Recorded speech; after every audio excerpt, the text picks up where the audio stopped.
Alright guys, today's a good one. We've got a vintage TAMA kit on the bench and we're bringing it back to life.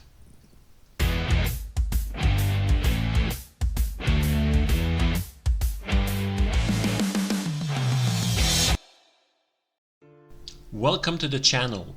I restore and maintain used drum kits, cleaning, polishing, replacing parts, and tuning them to sound their best. If you enjoy drum restoration, maintenance, and learning new tips, you're in the right place. I spotted this kit on Marketplace and drove out of town to see it in person. 400 Canadian dollars later, it was in the back of my car. It's a full 5-piece setup. Cymbals, hardware, everything included. Even a throne, although that one's pretty rough. After digging in some old TAMA catalogs, I noticed something interesting. The floor tom with its oval badge and rounded lugs looks like early 2000s. But the rack toms and the 22-inch kick with those rectangular badges could date back to around 1993. TAMA ended the Rockstar line around 2004-2005, so we're looking at a kit that's at least 20 years old. And it even came with a Mapex wood snare. Alright, time to tear it down. I start by loosening all the heads evenly. 2 drum keys at the same time, that keeps the tension balanced and protects the hoops from warping.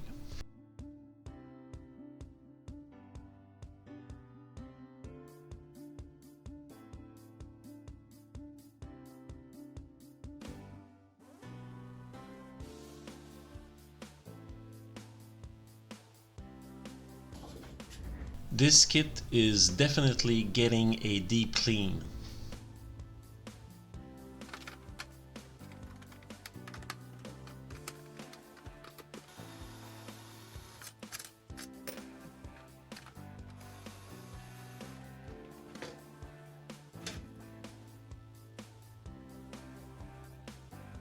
The floor tom is on a StarCast mount.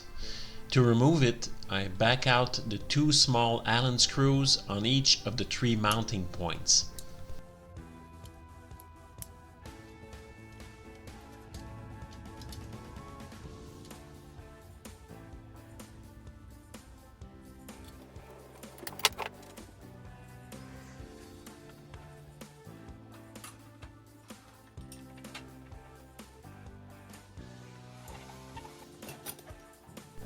And then, surprise! When I pulled the bass drum head off, I found serious mold inside the shell. All the screws were heavily rusted. It honestly looks like this drum lived in a damp basement. That's going to need special attention.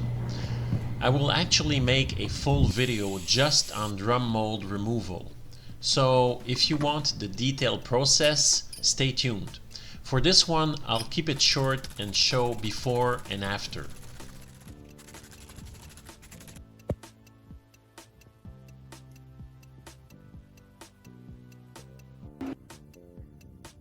These hoops are pretty dirty.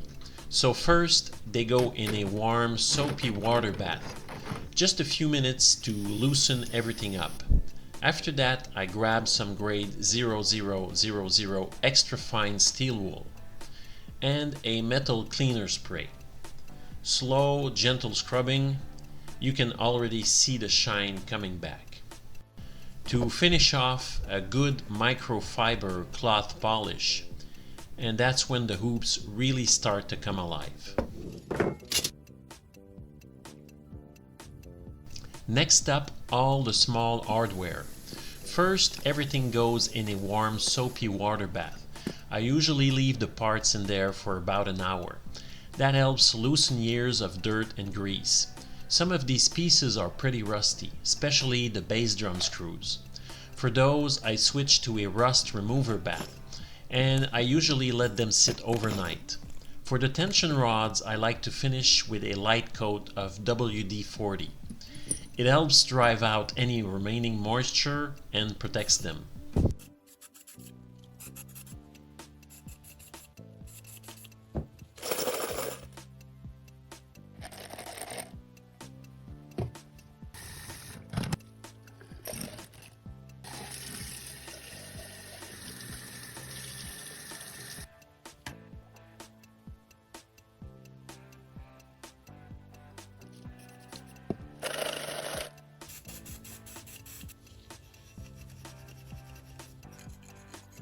For bigger parts like the bass drum lugs, I use a general purpose metal cleaner and polish. This is actually my go-to product for most drum hardware. And if needed, I lightly scrub with extra fine steel wool to bring back the shine.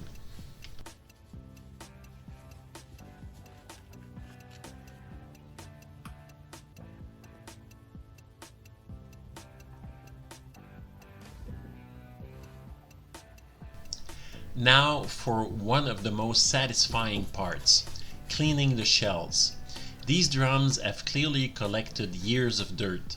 So first step, again, soap and water. For stickers or tape residue, I use a little Goo Gone and a gentle scrub.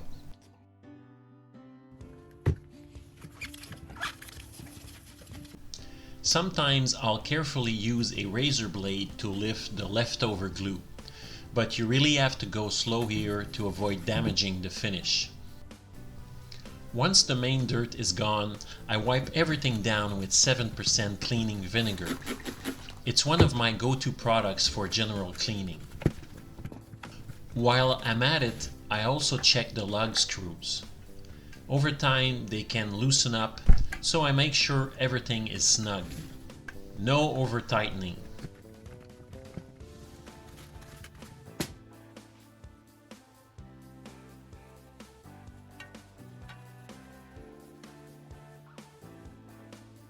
For the final touch, I polish the shells using Meguiar's Instant Shine Protectant. And just so you know, I'm not sponsored by any of these brands. Just a bit of elbow grease and the shells come back to life.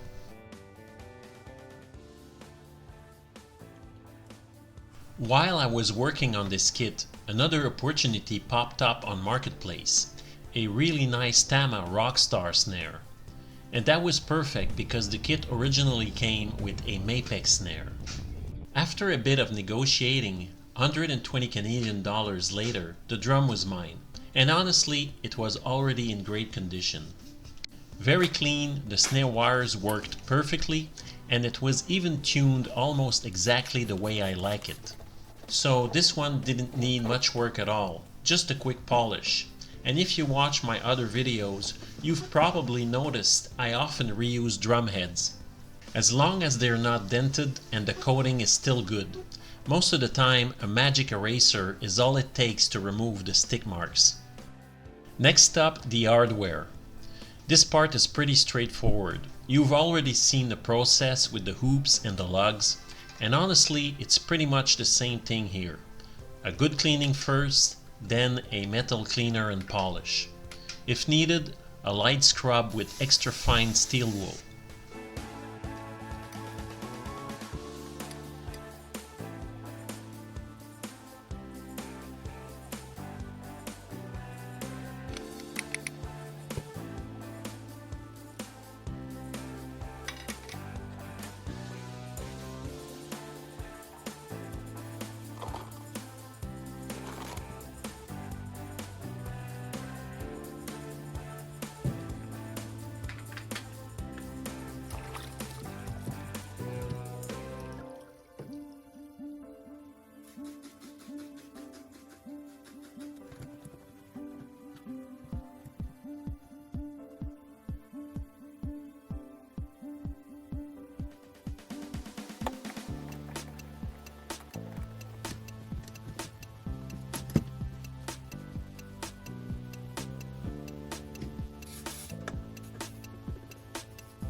Little by little, the chrome starts coming back.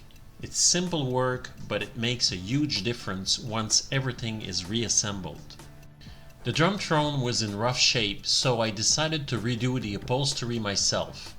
This was actually my first time doing this, and I did get a bit of help to figure it out.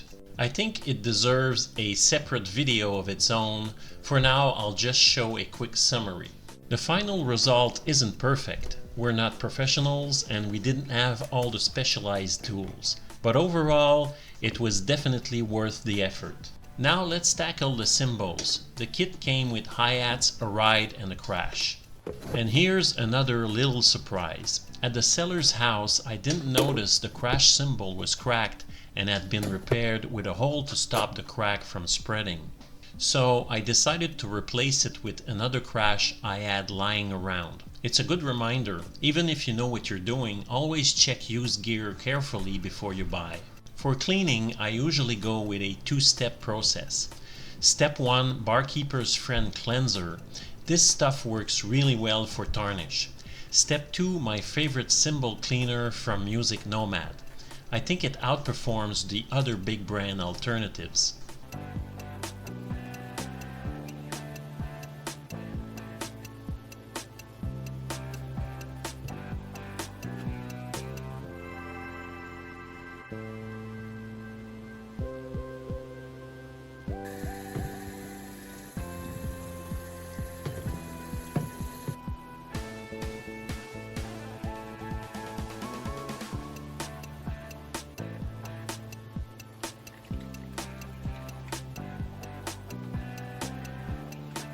I try to preserve the logos as much as possible, so I go gentle over them.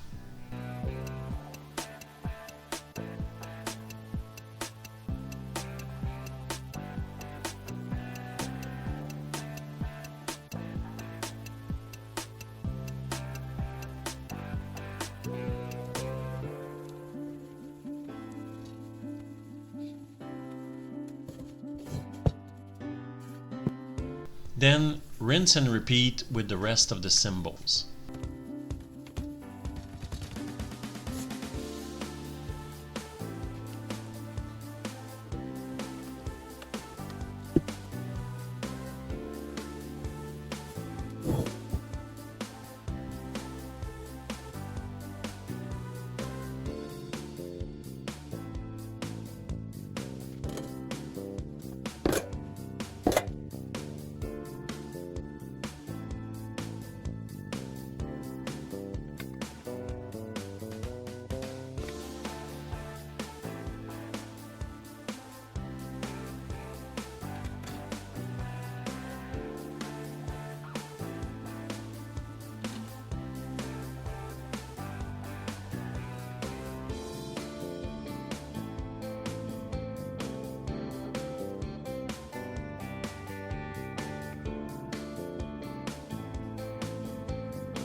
Alright, with the kick pedal back together, it's time to reassemble the bass drum.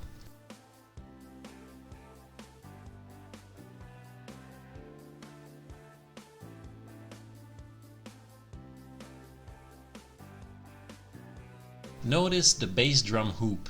It's not symmetrical on each side. The interior is flat, so it makes proper contact with the drum head.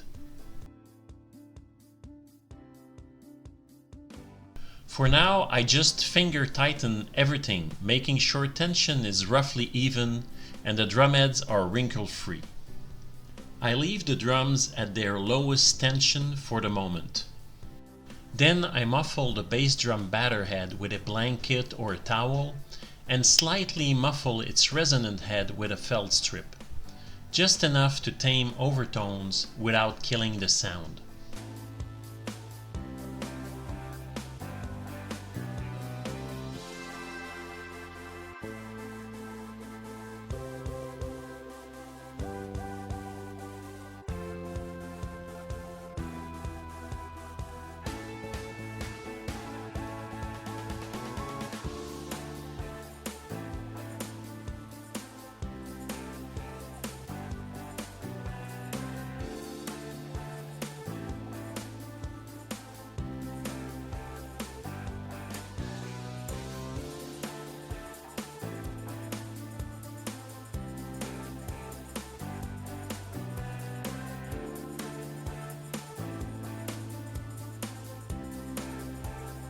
Now that the drumheads are mounted, we're ready for tuning.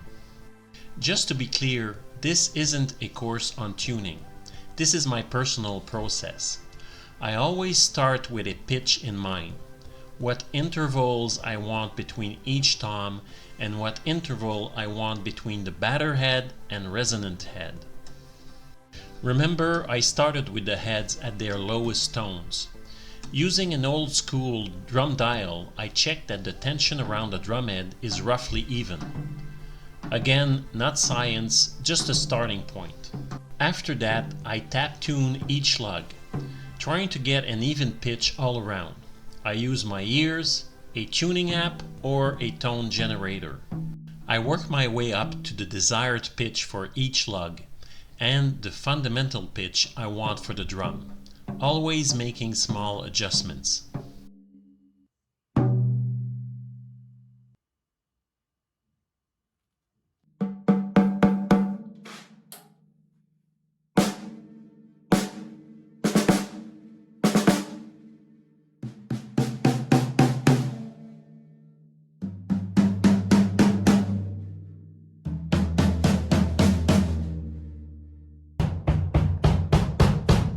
In terms of interval between drum heads, I choose to tune the resonant head at a higher pitch than the batter head. This gives a nice medium resonance to the drums, not too ringy, suitable for live playing. Alright, let's hear what this bad boy sounds like.